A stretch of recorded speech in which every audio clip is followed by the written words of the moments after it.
આગામી બકરી ઈદના તહેવારને ધ્યાનમાં રાખીને ડભોઈ શહેર ખાતે શાંતિ સમિતિની બેઠક યોજવામાં આવી હતી। આ બેઠકમાં હિન્દુ મુસ્લિમ અગ્રણીઓ ઉપસ્થિત રહ્યા હતા।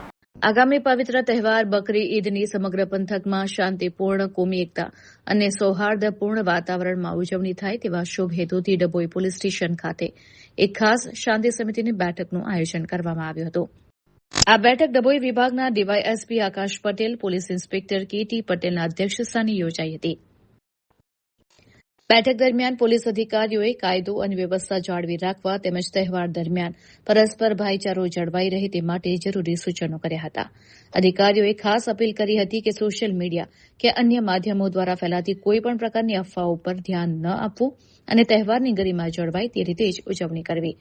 આ પ્રસંગે હિન્દુ અને મુસ્લિમ બંને સમાજના આગેવાનો, સ્થાનિક વેપારીઓ અને શાંતિ સમિતિના સભ્યો મોટી સંખ્યામાં હાજર રહ્યા હતા, જેમાં મુખ્યત્વે યાકુબભાઈ ઘાંચી, લાલાભાઈ કડિયા, રફીકભાઈ મંસૂરી, ઇબ્રાહીમભાઈ, સુલતાનજી ખત્રી, સતીશભાઈ રાવલ, સોનલબેન સોલંકી, અજયભાઈ રાઠવા સહિતના અગ્રણીઓ ઉપસ્થિત રહ્યા હતા।